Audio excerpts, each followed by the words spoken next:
I can't even tell you how much pain I was in. It was excruciating 24/7. And, you know, on the day when I just got to the point where it wasn't like I'd planned it or thought about it. It was really an in-the-moment thing. I'm done. I'm absolutely done. I can't do this anymore. And the only way out is to die. This is Mind Body Matters with Greg Rennie and Rob Reford. Welcome to our little podcast about physical and mental wellness. What do you mean, little podcast? Oh, I'm just being humble. What, did I offend you? It's a large podcast. Okay.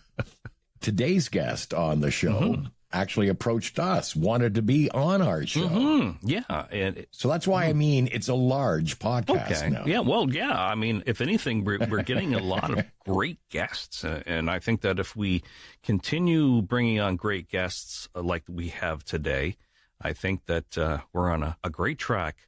And that's what I was getting at. So I was a little offended when you said our little podcast, because I'm thinking we're living large.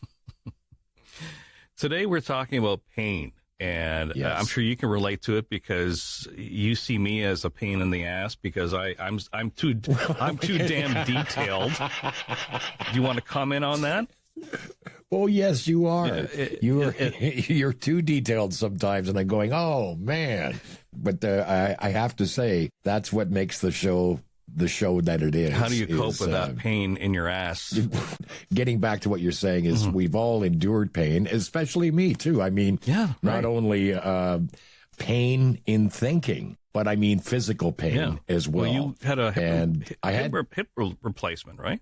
I had pain. Yes, I did. When you had pain, how would you gauge your pain before surgery? 1 being no pain at all, 10 being I can't handle the amount of pain. It's too much. Okay. I would have been maybe a 9, a 10 prior to surgery. Oh, really? Yeah. Now, the thing is, now I have 0 pain because I'm not in any pain as far as my hip goes. What did you do for your pain? Which leads into this discussion today with Meera. How did you handle your pain? I mean, aside from the times that you used medication for your pain, like how did you mentally cope with it? Well, that was the whole thing. I mean, that is the mind-body connection, if you will. Yeah, your body's, it seems like your body's telling your mind, I'm in pain. And I wasn't taking any medication prior to the surgery. I just lived with the pain. I think you relate to our guest today, Meera Ishaya. Meera talks, well, her book really kind of explains it. Peace or Pain is the name of her book. And wouldn't that be nice? I mean, the story that you're telling me, or pain. You know, when it was a 10, you know, I'm not sure if it's a matter of getting rid of your pain or blocking your pain, but I think you relate to this guest today. I have a feeling I will. Peace or Pain. Peace or Pain. Great name of a book. Yeah. Her real name is Sally Page, actually. She worked in graphic design for many years and, worked the corporate job. And then she had long-term chronic pain and many other issues. And she decided to explore this from almost kind of like a spiritual angle. She went to a retreat and was so influenced that she stayed and actually was ordained a monk. Ordained as a monk? Yeah. Her ordained name is Meera Ishaya, and she's a monk and teacher of what they call the ascension techniques. If you know what ascension techniques are, then you know what I'm talking about. For us, I got a lot of questions what that means, you know. Let's ask a lot of questions. We will be asking a lot of questions. So her book is Peace or Pain, Discovering the Unbroken You and Changing Your Relationship with Pain. And also there's a workbook and journal that goes along with that book too. And her second book is Surrender is Good for the Soul, The Art of Surrendering to Gain Fulfillment in Life. Reminds me of a book. Chicken soup is good for the soul. But this is different. This is different. Yeah, this is about a surrender as opposed to chicken soup. Okay. The art of surrendering. Yeah. With or without chicken soup, maybe. I don't know. Okay. All right. As we said, we got a lot of questions. Meera Ishaya is our guest today on Mind Body Matters.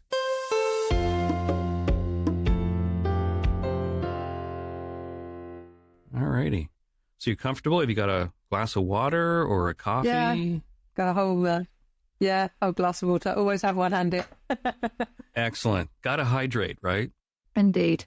Well, we talked, I think about a week or so ago. You shared with me your books, and there's 2 books that you have. One is Peace or Pain, and the other one is Surrender is Good for the Soul. I found these books fascinating. I related to them in many different ways as someone that does meditation.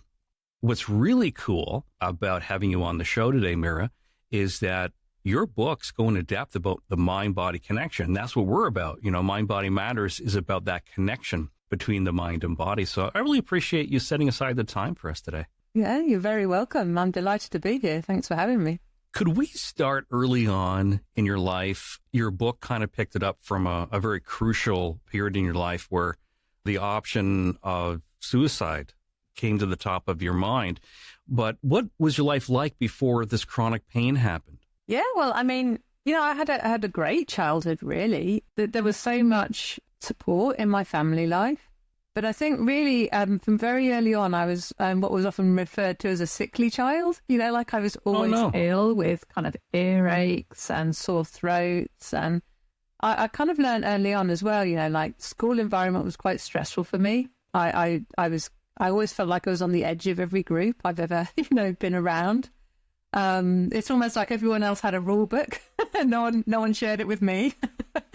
I've always kind of been very different. I think it's because I'm very empathetic, and I've never been able to play the game that some people do. You know, particularly kids can be quite cruel in the school environment, and I was always very shocked by that, and always I just didn't know how to handle it. For me, I can't do that. I couldn't play the game back, if you know what I mean. Yeah, you couldn't return the fire. Yeah, exactly. Yeah. And it felt like everybody else kind of knew those rules of the game here, and it's like no one shared them with me. and really, just I think the illness just got worse. You know, to the end of my secondary school, so around kind of 15 years of age, I got glandular fever and was really sick. I kind of missed, you know, half my year. How I passed my exams, I don't know, but I actually did really well in the exams. And I think really it was just that resistance in me to the cruelty I saw. You know, like I couldn't understand why people were unkind. It's never made sense to me. And I just took it all on board. If there was any blame at all, it was me. It was my fault. So I kind of internalized that, which I think kind of led to, you know, the state of my body getting, you know, sicker and sicker, and more conditions, like the asthma came in, the eyesight got worse, headaches. You know, I used to take a lot of medication for headaches until I just stopped and found actually they balanced out by themselves, you know. But really it wasn't until I got to the point where I couldn't walk when I had children.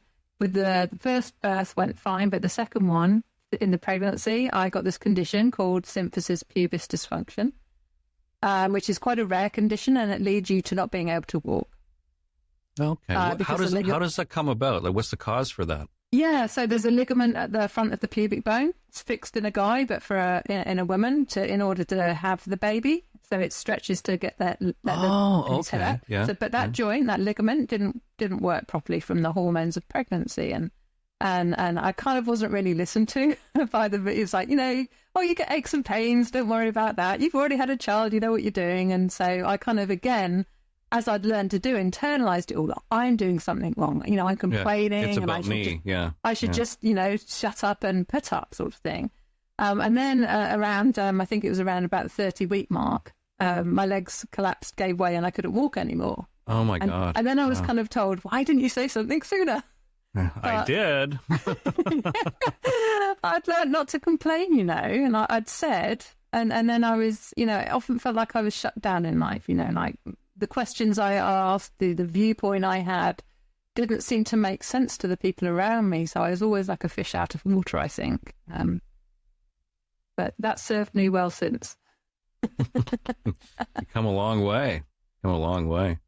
In your book at the beginning in chapter 1, and we'll kind of go through the book, not in detail, but most of the chapters I made a note because I wanted to know your feedback on some of the things that you shared in the book. In chapter 1, it's about desperation, and I'm really sorry that you went through this, but there was a time in your life where you thought about dying. You thought about taking your life. What caused that? What brought you to that low and being in that dark pit of depression? It was physical pain. Yeah. You know, by that point in time, with the symphysis pubis condition, like my child was probably about 18 months old. By now, the second child, maybe nearer 2. And so I was, you know, a mum with 2 young children, which is enough pressure on its own in a way. But I was in so much pain. I can't even tell you how much pain I was in. It was excruciating 24/7. I didn't get very much sleep. Kids would wake me up. The pain would wake me up. And, you know, on the day when I just got to the point where it wasn't like I planned it or thought about it. It was really an in the moment thing. I'm done. I'm absolutely done. I can't do this anymore. And the only way out is to die. You know, I couldn't see it. I was trying so many different things and nothing was helping. And it really just felt like nobody around me cared or listened or understood, which wasn't true. But that's the way it felt to me because it's very isolating pain. You kind of go into a state of managing and coping and pretending that everything's okay for all my children, for people around me. I'd learned to do that, to internalize, to not bother anyone, to not, you know, let people know how dire my situation had come, really. And so, yeah, I just got to that point where like, I'm done. I can't do this anymore. I'm in so much pain. I actually cannot take it anymore. But you know what? It was the most liberating experience, Greg. You know, I mean, I think for me, I think getting to that point, you don't care anymore. Like you just let go. You actually utterly surrender because you're done. You know, you stop the fight, you stop the managing, you stop the coping, and you're done. And I picked up a knife to end my life, to cut my wrists, and my husband saw me. So, you know, he came over and tried to talk me down. And I kind of knew he was there, but all of my attention was internal, and I was just, you know, a little bit of attention on him just to stop me from doing it, I guess. And then he was holding our son in his arms, and he just made kind of this little gurgly noise in his throat. You know how young babies do sometimes, and it was just captivating. Like my eyes just flicked up when I heard the sound because it was an unexpected sound. You know, I hadn't any resistance to, you know, my husband trying to talk me down. I was just like, no, I don't want to listen. Whereas this was such an innocent, pure sound. And so, yeah, my eyes flicked up and they just looked straight into my son's eyes. And honestly, it was like time stood still. And it's just like I dropped into this. It's like the bottom dropped out of the world and I was just in peace. It was just endless peace. Wow. No pressure, no edges, no thought of dying, no thought of even living, actually. It was just being in that moment. And it was so still, so pure, and so immense, so enveloping. There was just nothing else. My husband saw, took the knife out of my hand while my attention was elsewhere. And then really it just, for me, that was such a captivating moment. I'm like, wow, that can happen when I'm at my lowest point in my life. How do I get that back? Because obviously it faded. Right. How do I, you know, now I have the direct experience though. Now I've got something to live for. Now I've got something to search for. Like that's possible in that moment. It's got to be possible in other moments too. You experienced hope at that point because in the book you said, I didn't know what it was, this experience looking into your son's eyes, but I knew there was hope you have here. There was hope that things could change, that things could be different. Yeah. Did that hope fade or did the hope become a catalyst? The hope was really strong, you know, because like I think if you have like the conceptual understanding of something, you can go, yeah, I've got hope, but it's something you kind of ginny yourself up to do, you talk yourself into, whereas this was a really solid experience, you know, like I think when you have the experience of something, it impresses upon you, you know, mind, body, spirit, every single part of you, you know, in every single cell of your body. So that hope is rock solid. So, and also there was excitement actually, you know, like, what is this? How do I get this? Can this be permanent? Let's move ahead in your book. to see this journey that you started. I don't want to take up a lot of your time, but I want to move towards your spiritual experiences and how you've transcended peace and pain. Chapter 5 is tied in with the title of your book. It says Peace or Pain. Tell us a bit about your experiences with yoga at that time. Was that helping you prior to your retreat? Yeah, so it was meditation as opposed to yoga. I see. Actually, yoga I had done years before and loved and enjoyed and was doing before I went on my Mastery of the Self course, which is where I learned about the concept that you can have peace or pain in any given moment. Right. And I actually couldn't do the yoga program as part of the retreat because of my physical condition. I'd even tried chair yoga and even that didn't work. It just flared everything up, so I had to stop. But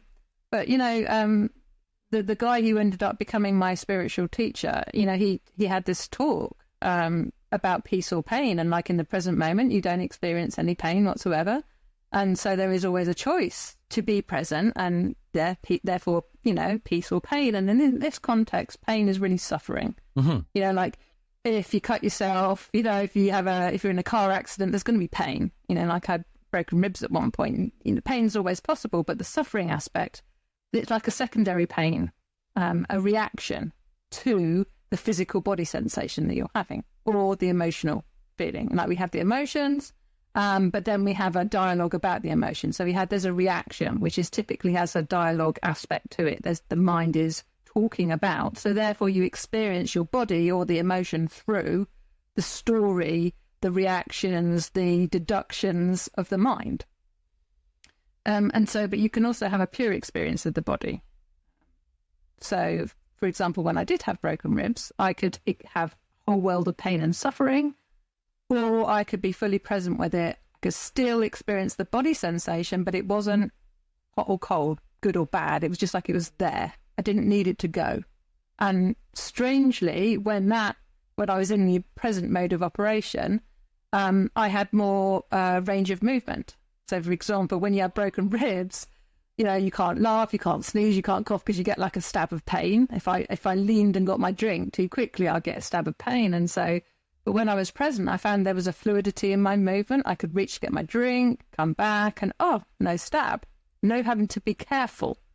It was just like a more fluid, gentle mode of operation, if you like. And so that's kind of what I've discovered by the choice of peace or pain. We're in two modes of operation. We're either in that reactive, deductive, thinking, reasoning mode, and then, dipping ahead to the Thought Created Reality chapter from my Surrender book, we'll experience it like we've got a virtual reality headset on. So everything that we see, everything we experience, everything we hear, everything we do, it's all experienced through the filters of the mind.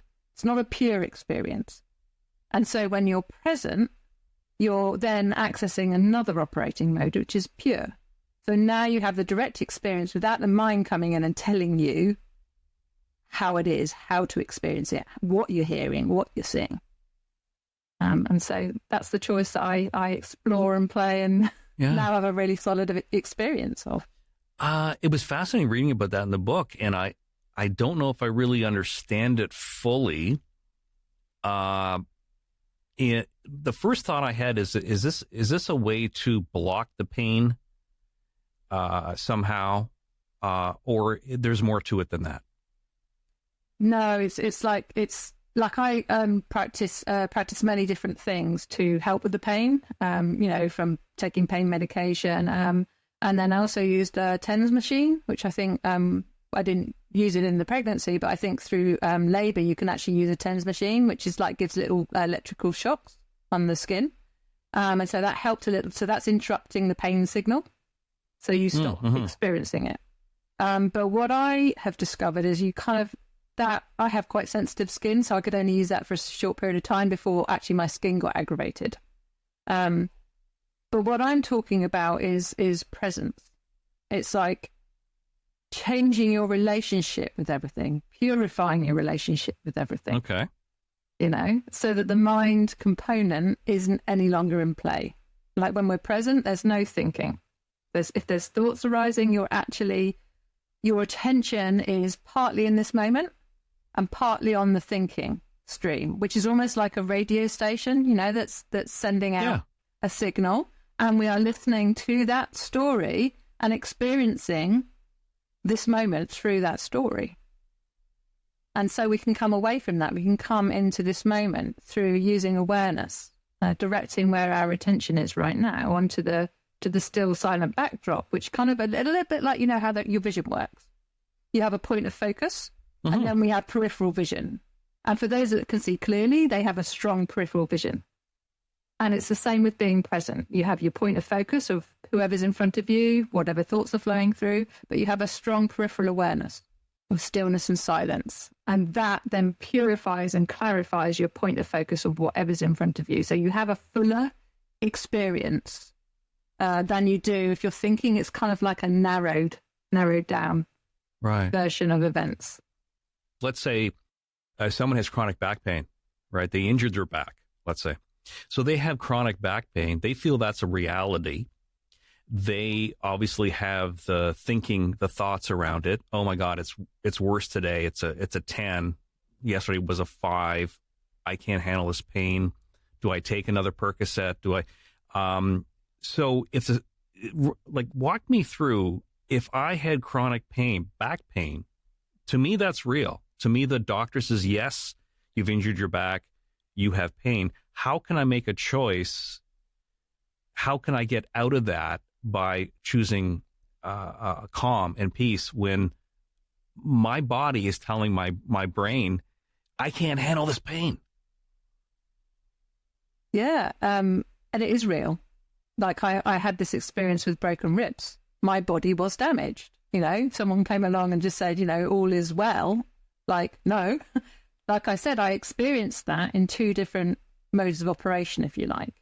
So if I was listening to my head going, oh my God, this is so difficult, you know, this is a 10 today. If I was listening to that dialogue, I was experiencing the reality of that. Okay, yeah. But what is real and what we experience is based on where our attention is.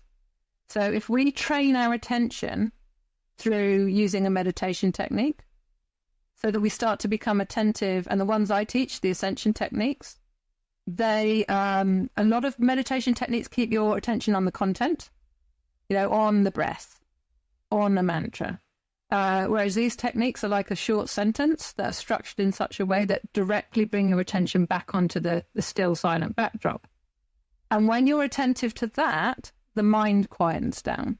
So now you're having a completely different experience. So you're changing your relationship with the pain. The physics. So if you think of it as the pain, certainly the suffering is a reaction. If you're talking, if there's dialogue about it, there's a reaction, right. There's a deduction, there's a story about what you're experiencing. Then there's a pure body sensation. You know, my ribs were broken. There was no getting around that. There was a physical sensation to that. But when I was present and I was attentive to stillness and silence, there was more awareness on that. So then the mind quietened down. So there was no dialogue about it now. So I was having a pure experience of it rather than a tainted one, you know, governed by the voice chattering away, telling me what I was experiencing. And so when that quietened down and I was attentive to stillness and silence, which takes practice, you know, I can guide people to it, to typically no pain quite easily. Sometimes not. It depends on how resistant we are. You know, like if we're in a really strong state of resistance and repressing everything, which we kind of do to keep ourselves safe. We have a very strong defense mechanism that we've learned from young children. So for some people, it might be more of a case of I redirect their attention onto another part of the body or widen their awareness. So they're not just taking in the point that's painful. And when they've got the wider awareness, so now the painful point is only part of their experience. So therefore it's smaller. That makes sense. Yeah. Because you're starting to broaden what you're aware of, as opposed to hyper-focusing and having all of your attention on the painful body part, in which case it's going to be really intense, really painful. And the more you want it gone, the more intense it will get. And the more you can allow it to be here, the more gentle it becomes. And then you can start to purify your experience so that you're not resisting it and you're not listening to the radio station telling you what the experience is like, in which case you will have that experience. You mentioned resistance, which is a big part of the one chapter in your books. Let's go to that. I do have a question beforehand.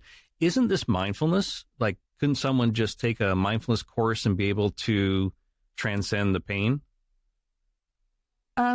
In my experience, mindfulness is just observing and paying attention. Now, there's a chance you could go beyond the pain through doing that.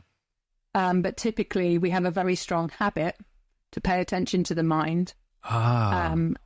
Yeah. So what we're doing so mindfulness is just observing, just noticing. And the techniques we teach, that's kind of like the first step. And then, so you might actually come fully present from just doing that alone. It depends. But typically, even if we can do that, we'll come back into our awareness contracts back down. And we then just listen to thinking and experiencing that. Whereas with the meditation technique, particularly the ascension ones, which direct your attention automatically onto stillness and silence, rather than the paying attention and it gradually settles down, so your awareness widens, then it's more effective, more direct, faster. So you exercise that awareness muscle more readily, so it can stabilize and stay wider, if you like. Mm-hmm. So you are taking in, because the stillness and silence is pure awareness. Like you know, the you that is looking out through your eyes right now, Greg, is pure awareness. And in that field of awareness, thoughts pass through. So sometimes people describe it like, you know, you are the sky. Yeah. The awareness is the sky and the thoughts are the clouds. Right, right. Clouds in the sky does not disturb the sky. The sun does not stop shining because there are clouds. We might not be so aware of it. And so with this, we are just starting to become aware of awareness, if you like, rather than just the thoughts that are passing through the awareness. Aware of awareness. Interesting. Let's talk about... Which is a natural state of being, by the way. It is, yeah. No, very natural to do that. Yeah, I agree. And if we're like if we go to the beach, for example, you know, you sit down and you're just like, I'm on holiday. Yeah, you know? Exactly. And you just stop and you watch for a moment and everything becomes quiet and still. Automatically, you become present. But then the voice kicks back in again, you know, like seagulls are making a racket, or, you know, I'd like a drink, or maybe I'll go and get an, you know, that chatter just starts to come back in again. Yeah. That's why you need a meditation technique to stabilize your awareness wide on the silent awareness. So I understand that the way that we resist, like the resistance causes problems. If I can go back to your book and quote you here, when you're resisting life, resisting emotions, resisting your thoughts, resisting what people say to you, resisting situations and events, you're causing yourself to suffer. Resistance always leads to suffering. Can you explain that a little bit more, what that means? Yeah, sure. You know, like, you know, young kids just play and dance and just do, don't they? They're fully open and surrendered. They're just in this moment and they just do what they want to do. And then the adults come along and go, think about what you're doing, you know, do what I say. Yeah. And then we kind of want to bring them into our world of deduction and reasoning and, you know, rules and things like this. And kids just like, no, I want to play, until they finally get trained, you know, to become adults. But when you resist something, it increases in intensity. Always. Yeah, it's like there's a natural flow of energy that flows through us, which is there to enliven us, to empower us. And when we push that down, then we're going to get friction and pressure, because that flow doesn't stop. And we want that, you know, because it empowers us, it enlivens us, it gives us the energy that we need to operate. And, you know, if we've got a stressful situation coming up, we might get more, you know, there to serve us, there to help us. But of course, we've been trained from a young age, don't cry. Right. Calm down. You're not allowed to have your emotional expression, you know, which, you know, when they're quite young, kids communicate through emotion. And so we're actually interfering with their, you know, way of communicating. They don't understand some of the concepts that we have when they're, you know, 2-3 years old, for example. And the minute we do that, we start training them to repress the energy that flows through. And one could say, sorry to jump in. Yeah. And one could say that's conditioning, right? Yeah. That's the conditioning that the parent does for the child. And that's pretty natural, but we grow up with being taught these things. And do I understand what you're saying is that we have to retrain ourselves? Yeah, Yeah, essentially, you know, and like when we're resisting too, everything's distorted. Like the experience that we have is distorted. It's not pure any longer. It's pressure filled and it's slanted. It's distorted. We don't actually see things clearly and purely then when there's distortion. You know, that pressure is like mud in water, you know, like we then don't see as clearly. Thoughts are like mud in water. And an awful lot of what resistance is comes from the mind. The mind has come to conclusions. This is true. That is true. This is good. That is bad. And it tries to, you know, carve out your life for like, this you want more of, this you don't want more of. But the thing is with that is what you put your attention on grows. So if you've got a whole bunch of things, I don't want that, I must avoid that. Actually, you're bringing them into your life because in trying to push them away, actually, you just got your attention on what you don't want. So it's going to continually come to you, almost like you're magnetizing what you don't want. And so the mind does that.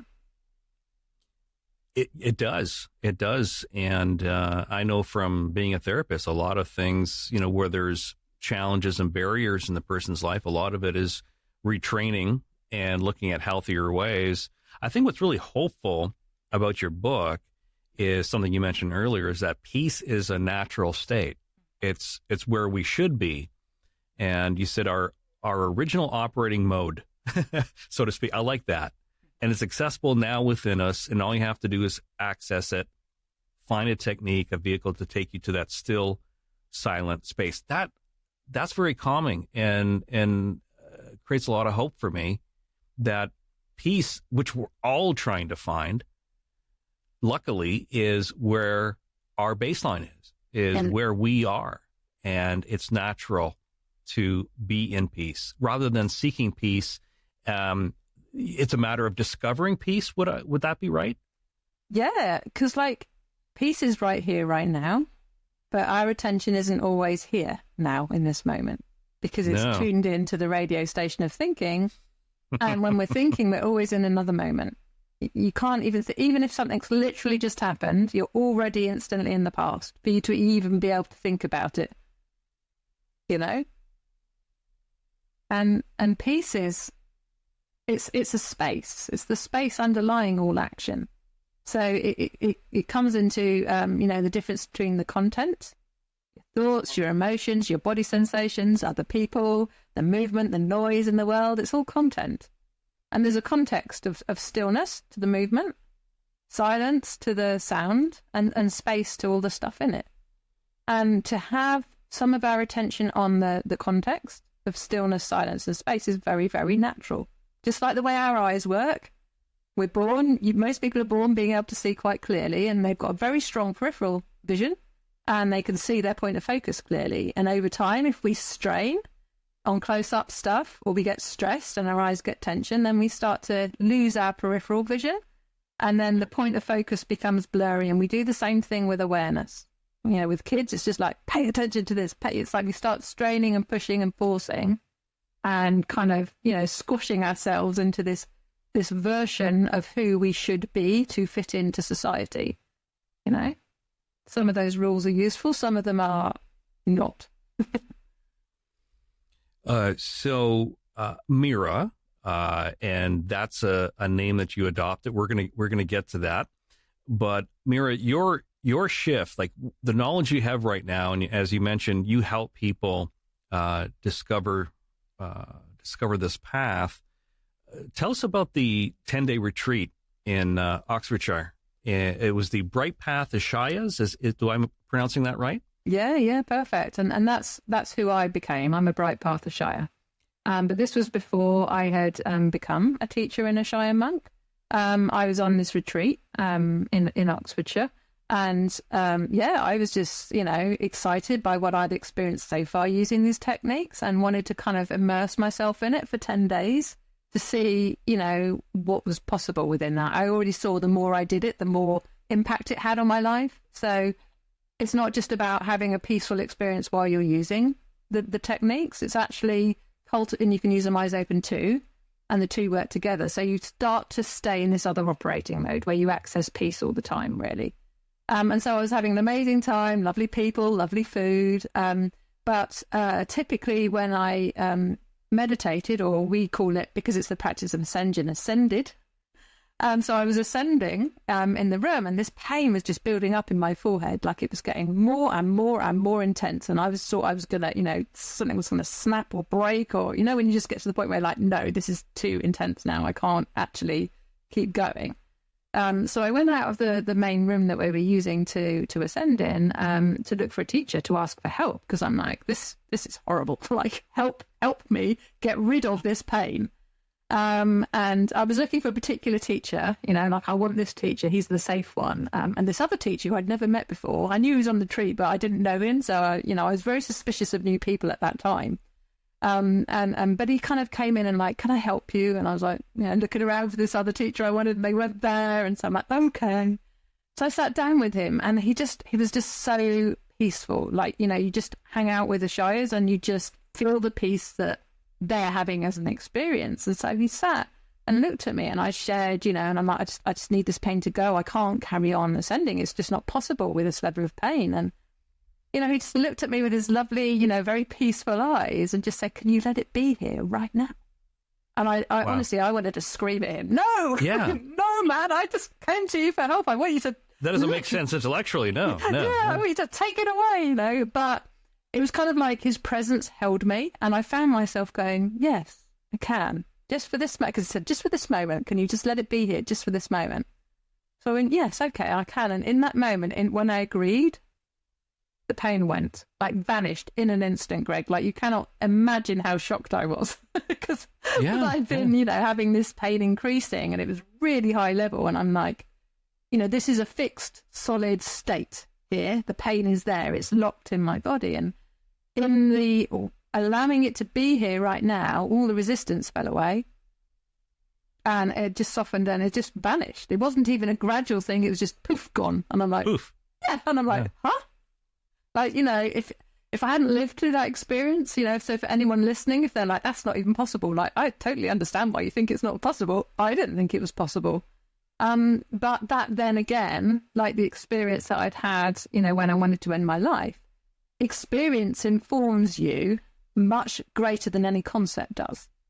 Like, you can buy into a concept, you can believe something to be true, and then when you have a direct experience that's in opposition to that, you're like, no, that's true.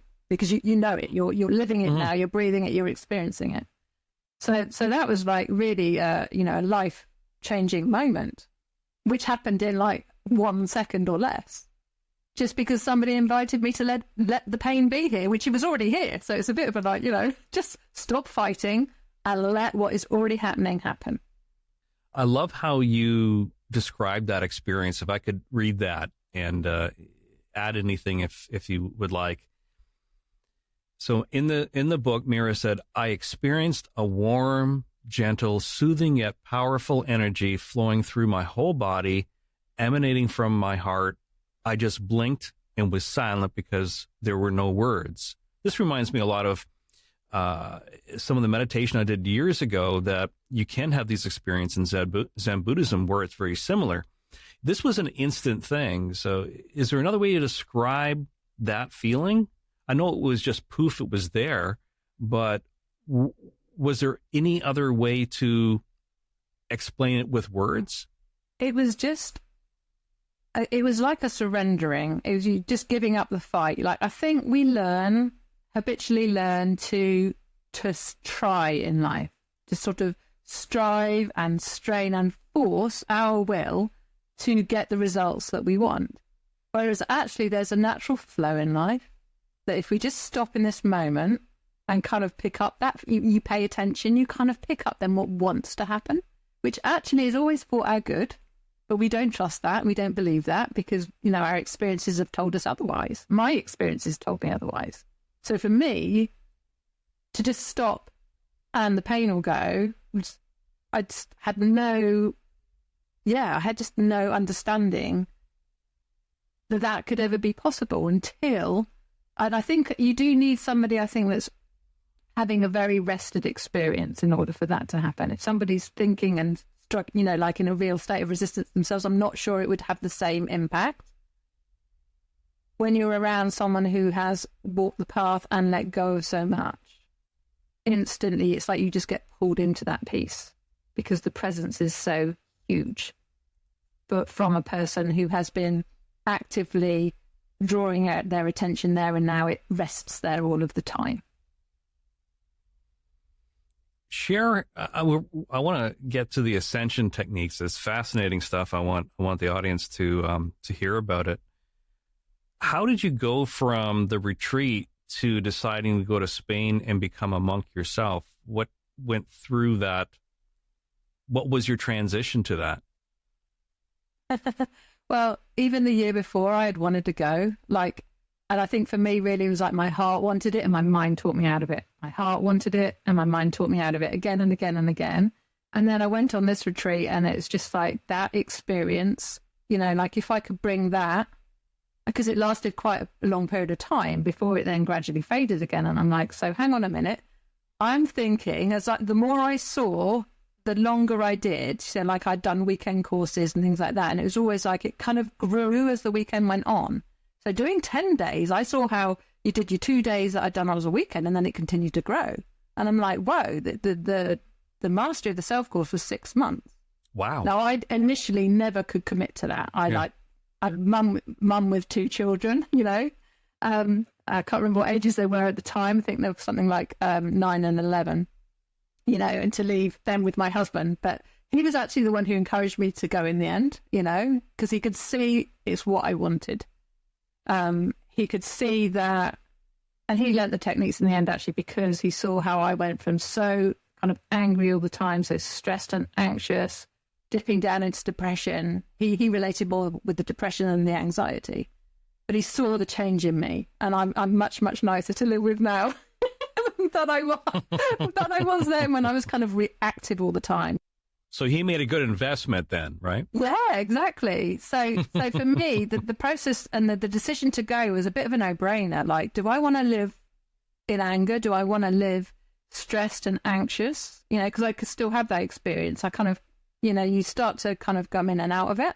It wasn't stabilized. And I'm like, imagine if I could stabilize this experience so I can live my life from there. That's what I was going for. And that's actually what that course gave me, But it was a bit of a leap of faith, obviously, because it's a bit like, what as if it's a cult or, who knows? It's like you don't know really. You're heading off to another country. And I was a very shy, introverted person. So for me to do that, I was terrified. It really took a leap of faith to dare to do it. But I think because of the direct experience that kind of lasted longer this time, I'm like, I've got to go for it.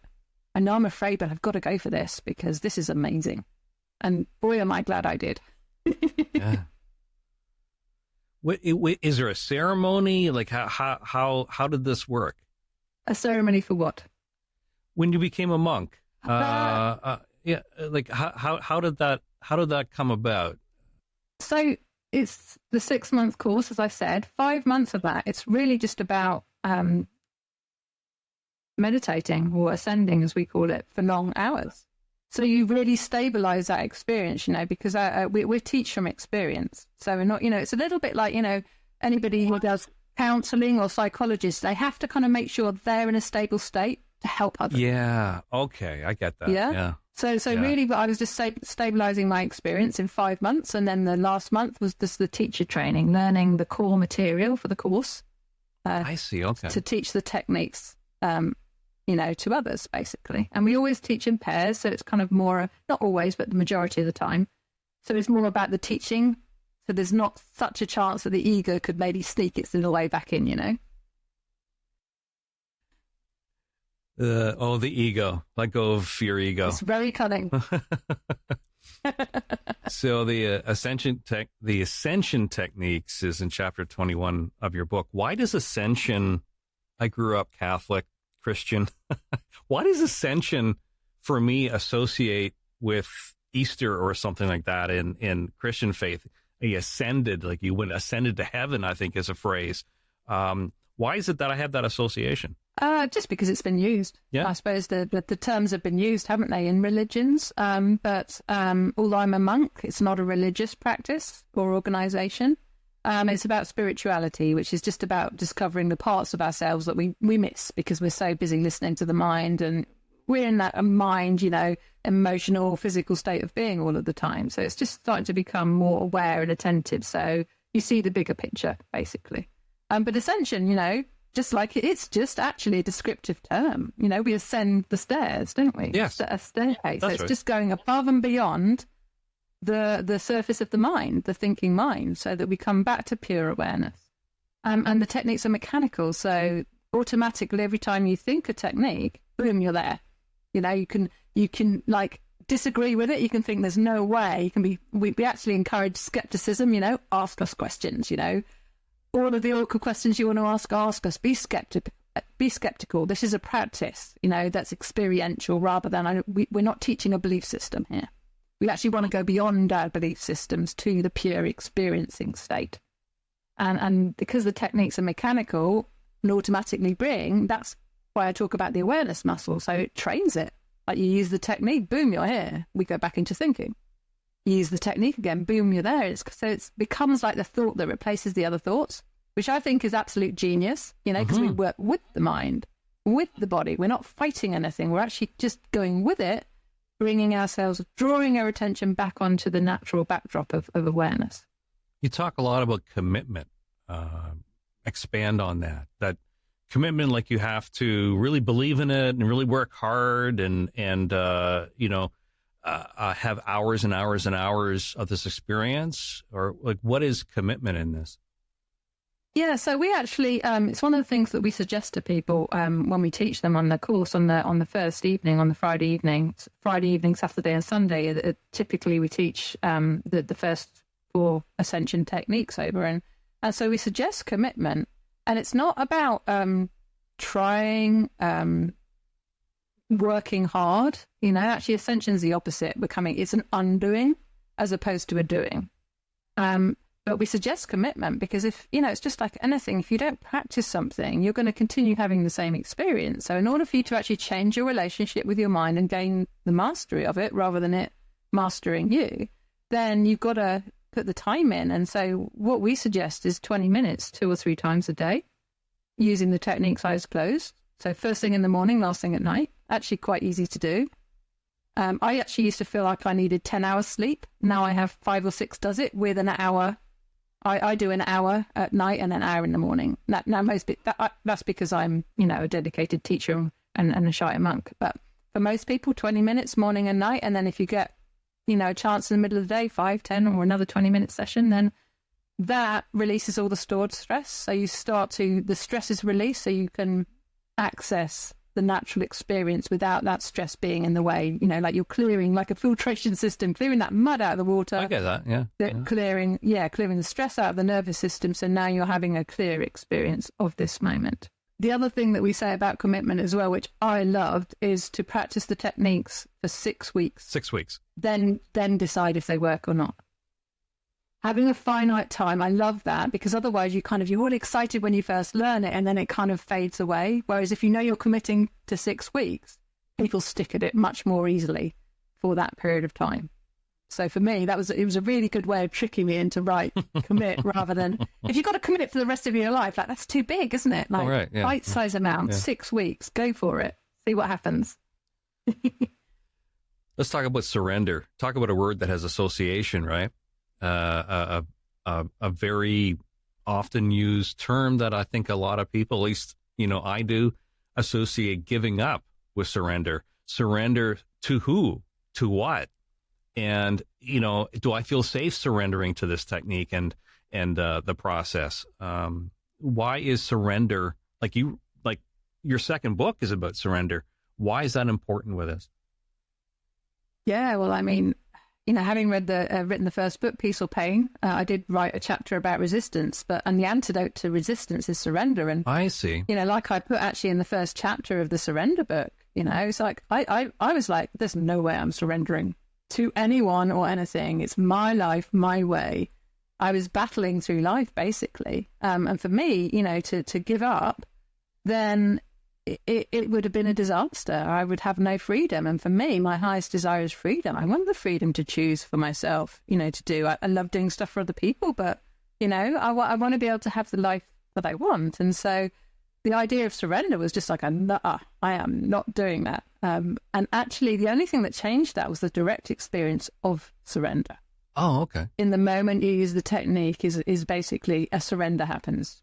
And all you're doing actually is you're surrendering your small, limited ego self, where all your attention is, to the greater part of yourself. I get that. There's no separation. There's nothing you're surrendering to. You are actually just giving up the fight and surrendering to peace.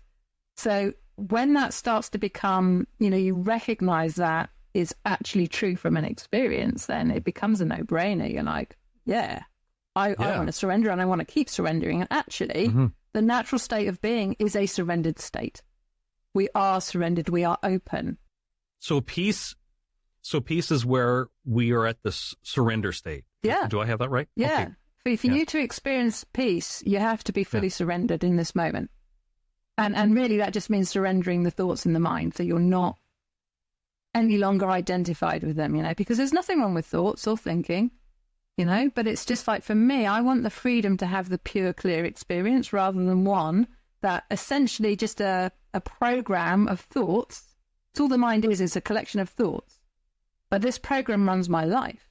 Whereas I want the freedom to actually see beyond that, see what else is available, to have that freedom of choice. Because if we're thinking, we're actually subject to the content of the thoughts, downloaded from a very young age. By about the age of 7 years old, the majority of our belief system is already ingrained in us. And we never chose that. We don't choose that. With sponges as young children. So whatever we are immersed in when we're very, very young, that's the belief system we take on board.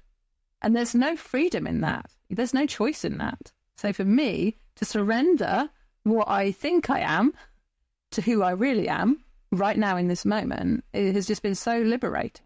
In the work that I've done with clients, discussing anger and what's underneath the anger has been a big part of it. And there's a chapter in your book, Surrender, where you talk about anger in its many disguises. Why is anger such an important piece here? I can assume, but I'm interested to know from your point of view. Yeah, well, I think anger, for me, I was a very, very angry person all the time, and we're talking flip into rage very, very easily. And what I didn't recognize at that point in time was I was repressing my anger. I was trying my hardest not to be angry. The more I did that, the angrier I got. And I think with anger, we lose our sense of agency. We lose our choice, We are then actually letting the other person rule us when we're angry. And for me, it just comes back to wanting freedom. Now, the anger naturally subsided in me through using the ascension techniques, thankfully. But there were times with my family where I would still go back into the triggered state, and they're like, I thought you practiced meditation, And then, of course, that was just red rag to the bull, and it's like, rah, Yeah, I was going to ask you, so does that mean you never, ever become angry? Yeah. Well, like these days, it's incredibly rare. And really, it's just any last button that's left within me, any last belief system or position I'm holding about something. Somebody opposes that, then there's a chance you could start to rile me. And typically, it's close family members that do that. No, anybody in public doesn't ever make me angry anymore. And it's really just through knowing myself, getting to know myself, to come back to that surrendered state. There's not that forcefulness and pressure in me anymore that would very quickly get triggered and into the reactive angry state again. So, understanding anger is a very, very important part of transcending it in my experience. So seeing all the little different ways, like boredom. Somebody's bored, they're typically angry. There's passive-aggressive people who never raise their voice, yet there's this simmering anger. I'm very empathetic, so I can sense it within them. But there's no honesty about it. So I think understanding that we are angry, we are resentful, if you get irritated, easily by things. Or if you have a lot of dislike about a lot of things in the world, there's typically anger that is in the background governing your experience, and to just understand that, to acknowledge that. And a lot of it actually falls away just in the recognition of it. I'll mention another part of your book and quote you here. Acknowledge what is present and let it be just as it is for a moment as you continue to witness whatever you are aware of in your body and the room that you are in. And this is acceptance. Can you expand on that? Yeah, because if we're listening to that voice in our head, we're in another location, effectively. Like our attention is in another location. But if you bear in mind that what you experience is where your attention is. So if you actually come back to this moment, for example, there's typically nothing to be worried about. If you're worrying, it's usually the thoughts are telling you, oh my God, this could happen or that could happen. And, you know, most of what we worry about never actually happens. So to just come back into this moment, pay attention. So you're now informed by reality rather than the thought-created reality, which is fictional.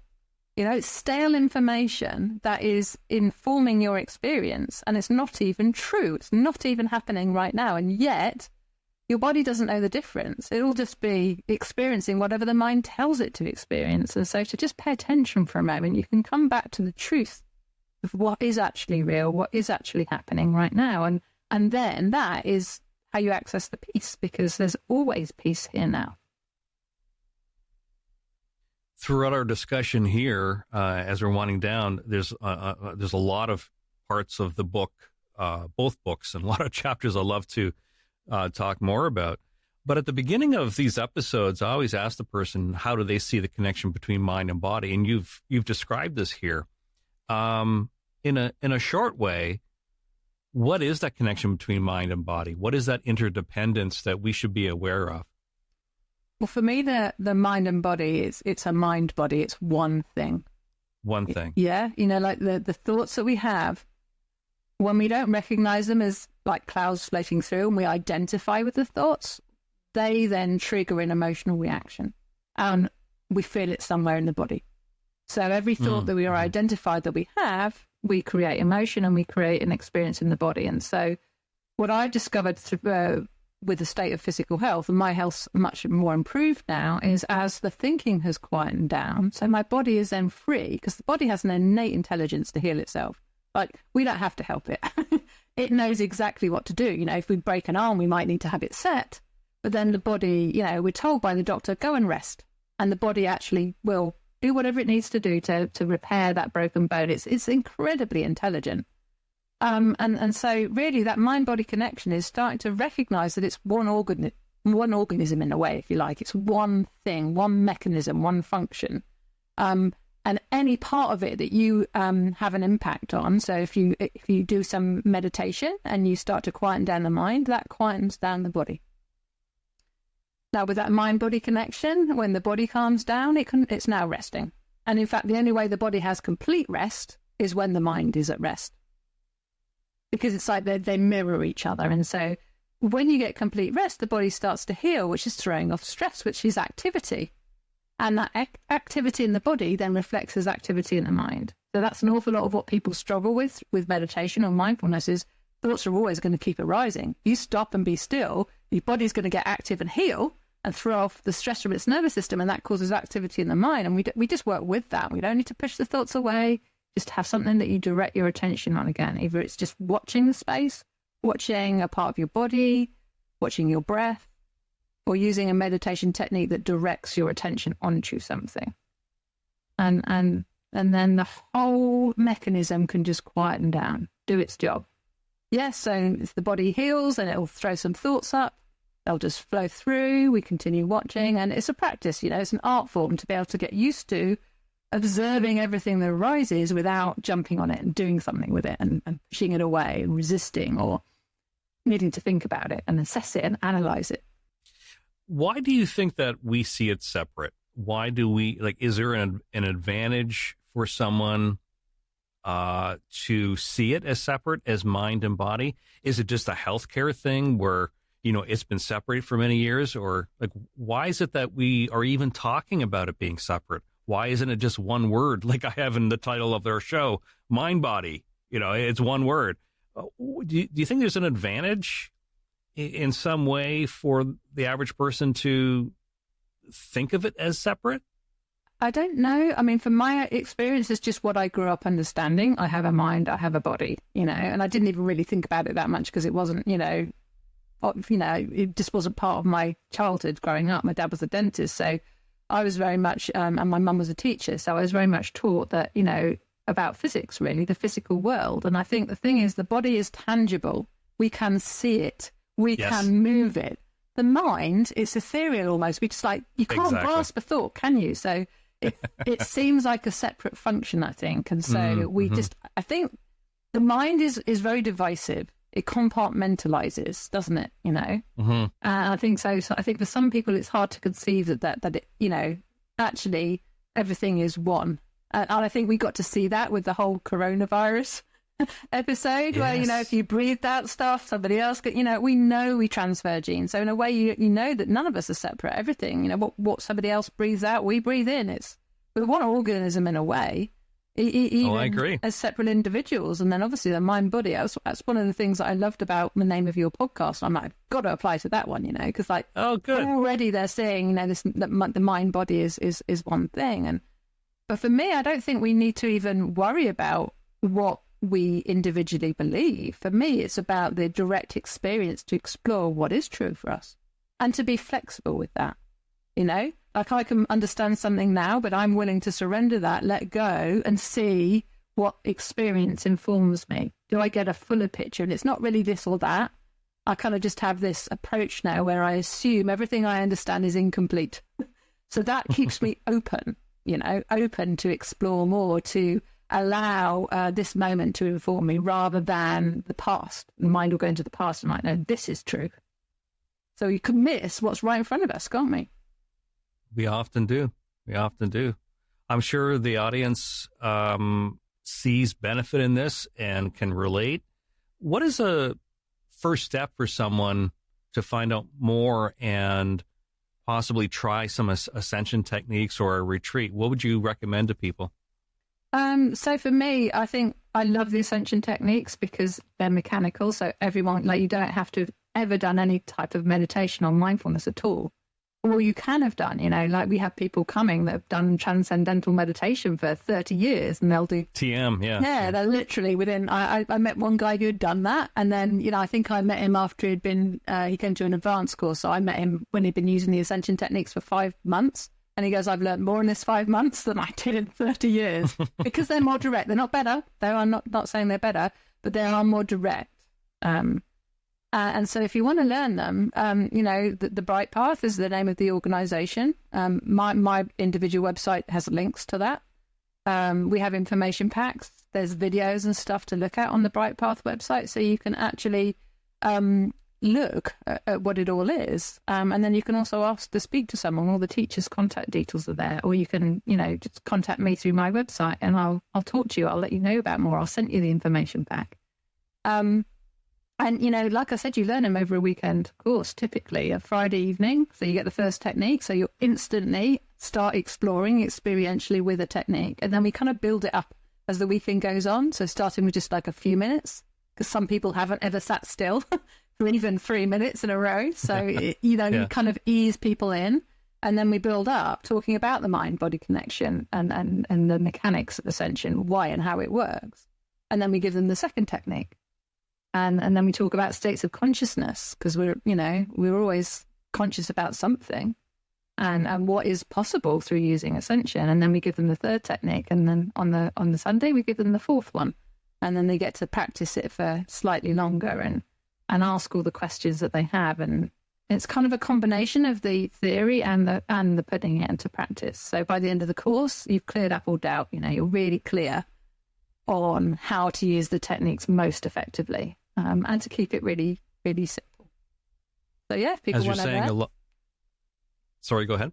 No, so if people want to learn, then they can just, look at what courses are available. It's a global organisation. So I'm in the UK, but if you want to learn in Canada, there are teachers in Canada or America or Australia or wherever you are, really. You mentioned that a lot of resources are on your website. So how about we mention the website here, and then also I'll put it in the show notes. So to go to your website, what is the URL? So my personal website is Boundless, detach-meditation.co.uk.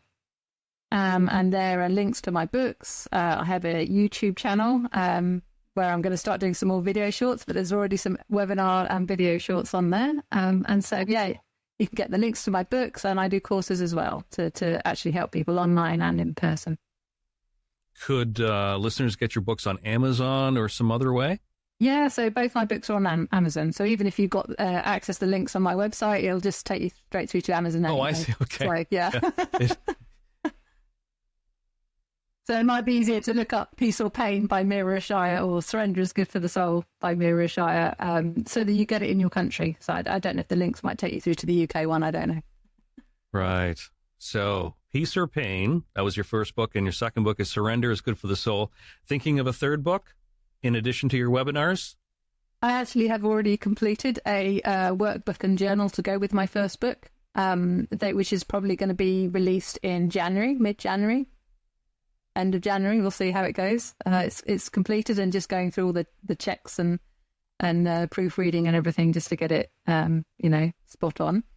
And then, I've already got copious notes for a book that I want to write about generational relationships, because I see how we kind of pass on. Like kids learn so much in the first few years, so they kind of almost learn to be like their parents. Even if you end up, as a teenager hating your parents, you end up becoming like them, and so...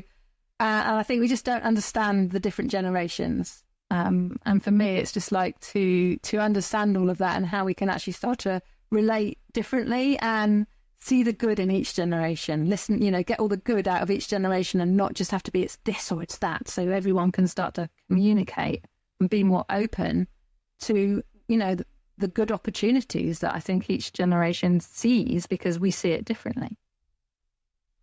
That's a fascinating topic because so many of you talk about that. Oh my God, I'm just like my father. I'm becoming my father. As you get older, you look in the mirror and you go, wow, I really look like my father, and I'm doing this or saying this like my father. So a very interesting subject. I look forward to that.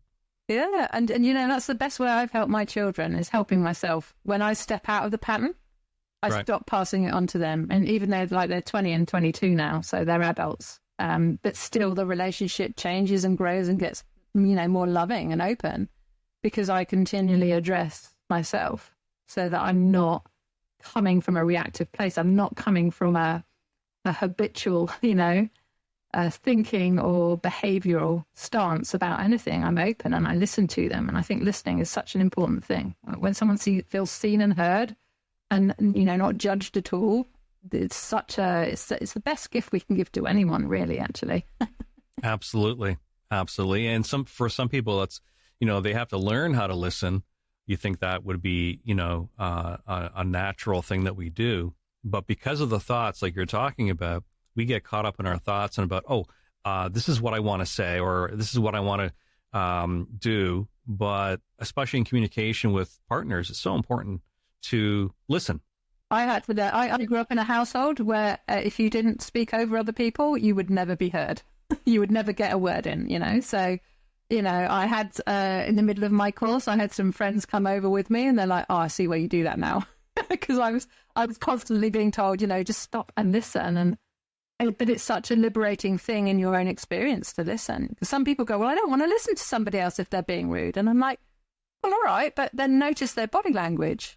What are they not saying? Pay attention. And if you really are aggravated and riled up by it, what else can you hear? Can you hear birds singing? Can you hear traffic?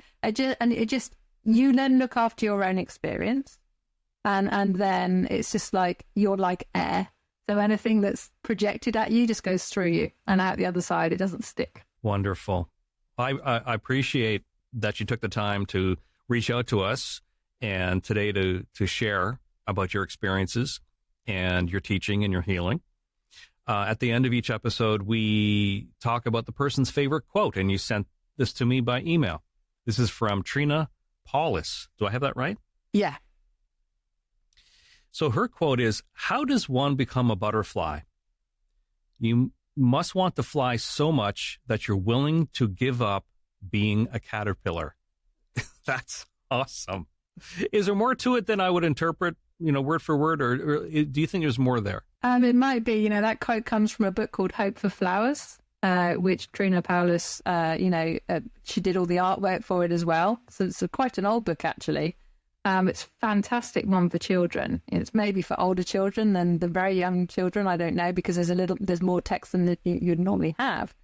But it's so fabulous because it's just all about this caterpillar that is, trying to improve himself, trying to look for, and they come across this pillar of caterpillars, and they're all just trying to get higher and higher and higher, and they're stamping each other in the face, and they're pushing each other and hurting each other. It's all about that, dog eat dog world, to try and get up into the sky. Like, they know intuitively that they want to go up, they want more, they're looking for more. And this quote for me is all about stop trying to improve your ego, in a way, your caterpillar self, and let go of that, so that you will naturally become a butterfly. You haven't got to try to do it. And how does a caterpillar become a butterfly? It goes into a dark space and it transforms itself magically into a butterfly, which I've always been very fascinated by. How on earth does it even do that? It's incredible. There's a word for that. I can't think of it. Metamorphosis or something. Metamorphosis. Yeah. In the cocoon, yeah. And I've always thought that's just like, for me, that's magic, because it's just like, how does it even? And of course, I suppose it's in the dark. We don't get to see how it does it. Yeah. So it seems magical when they then, emerge as a butterfly. And I think that's just really such a good quote for me that demonstrates what I was doing in my life. I was trying to improve myself as a caterpillar, when naturally, there's a butterfly hidden in me, and all I needed to do was pay attention and let that metamorphosis happen. And naturally, you turn into the butterfly, and you get to fly, and you're free. But you've got to let go of being the caterpillar, and that's the trouble. Is often the mind wants to try and improve on things and make them better, and you can't improve on perfection. And each of us is actually imperfectly perfect, if you like. Like, we are already perfect. To let go of that judgment of who and what we are, and actually just be who we are, and then actually we access all our natural traits and qualities and skills and talents. And then we can be the fullest version, the best version of ourselves. That butterfly is the best version, and we're all destined to be that. We just have to allow it to happen. You mentioned about, the cocoon being a dark place, and I never quite thought about that part of the metaphor, but it's very, very strong that you can be in the cocoon and it can be dark and you don't know what's going to happen next, becoming a butterfly. But because you're in the darkness, we started off talking about, in the past, you were at a point of darkness, that I hope people realize that there is that potential. If we let go and give up the caterpillar, then there's that potential and hope that life is going to be bright. Yeah, and do you know what? If we turn and face the darkness head on, we are the light. So we actually shine the light into the darkness. And then what happens when you turn the light on? It's gone. There's no darkness. Anyway, it's actually not as real and tangible as we think it is. And so I love that you can actually the more you learn to recognize who and what you are as pure awareness, that is like turning the light up. So you get to see more clearly, and you get to access everything. And, so much of what we put in our shadow self, have brilliant qualities that would serve us and benefit us.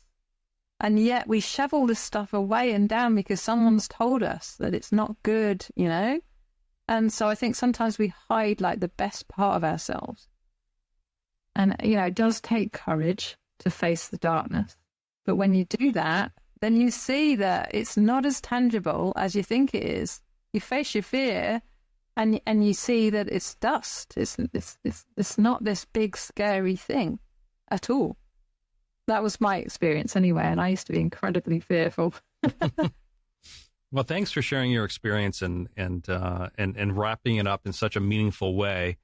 Thanks again for reaching out to us, and thanks very much for spending the time and being in the studio with us today. Oh, you're very welcome, Greg. It's been amazing. I've really enjoyed our conversation. Thanks for having me. Thanks again.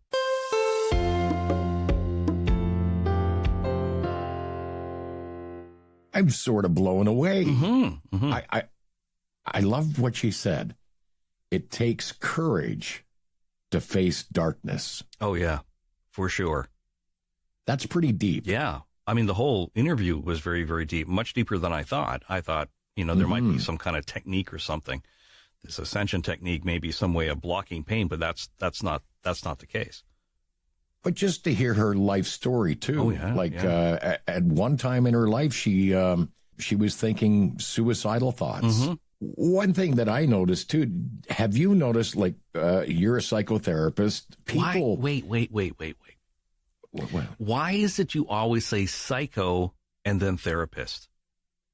I resent that. Okay, so you were a psychotherapist. Psychotherapist. Not psychotherapist.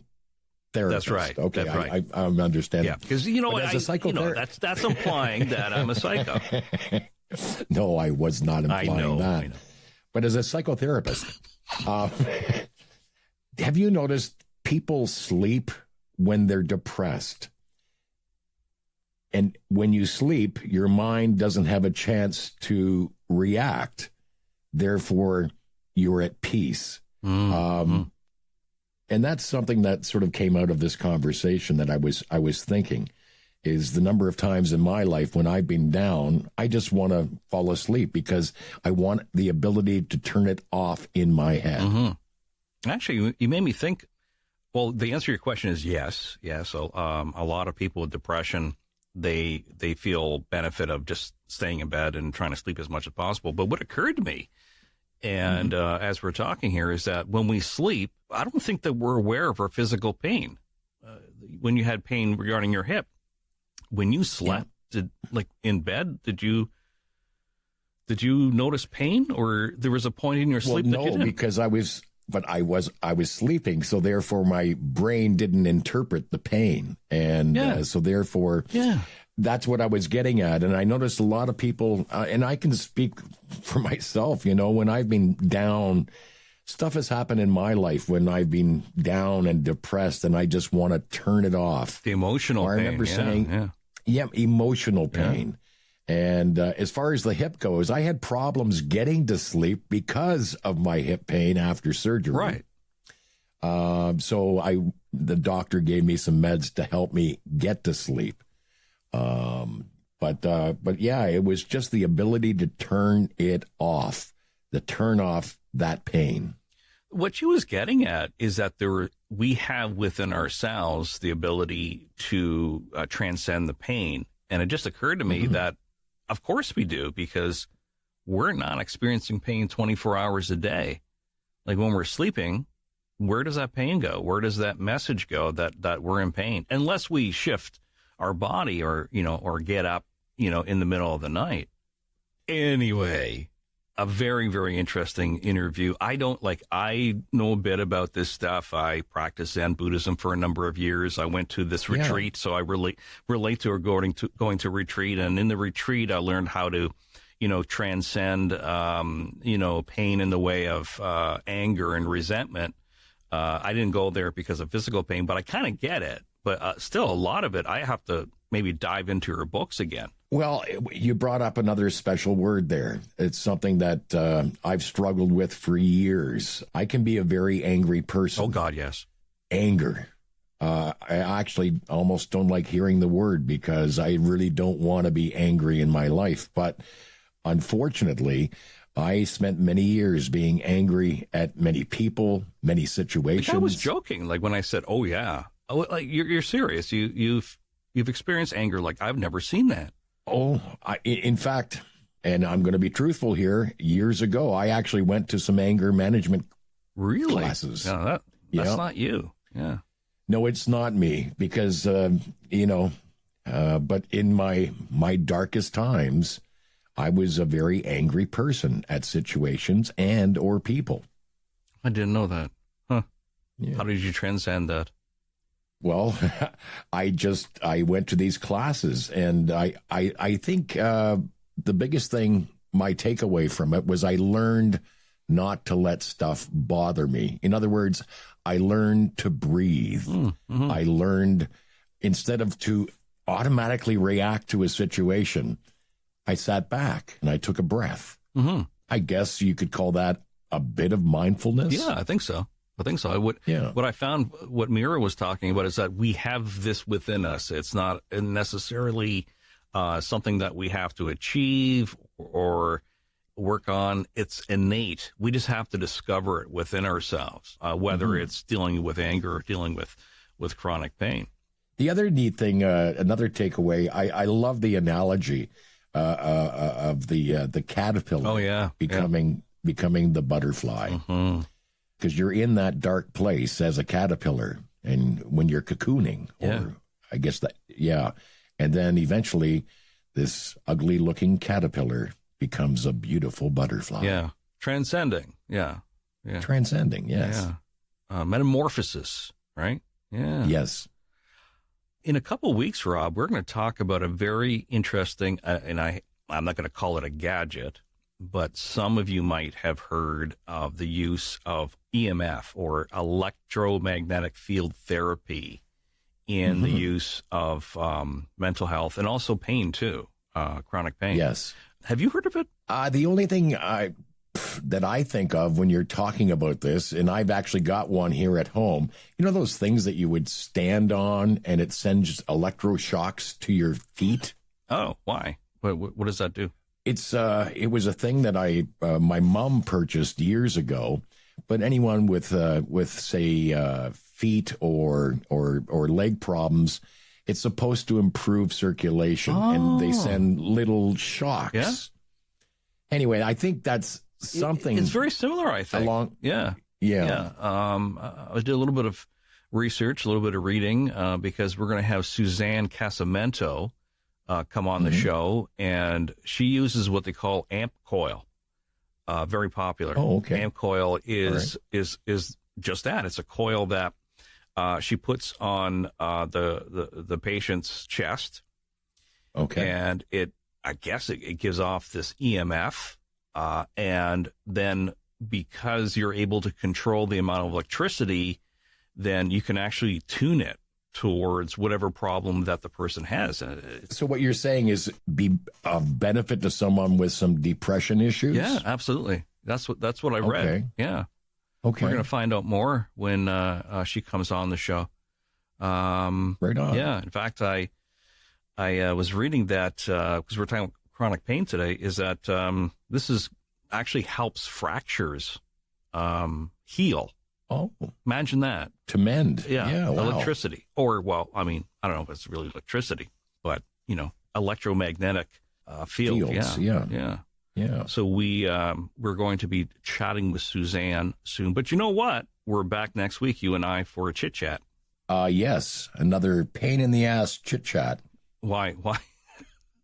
Just kidding. Because I'm so particular, and I'm a perfectionist, as we were saying at the beginning of the show. As I always say, them's just jokes. Folks, we really do get along. You may not think so by listening to the show, but we do get along. And, of course, always email us anytime with your comments on the show, and maybe a topic you'd like us to cover down the road here on Mind Body Matters. For sure. We'll be back next week with an episode of Keep Talking with my friend Rob. Meanwhile, be kind to yourself. And most importantly, folks, be well. You pain in the ass.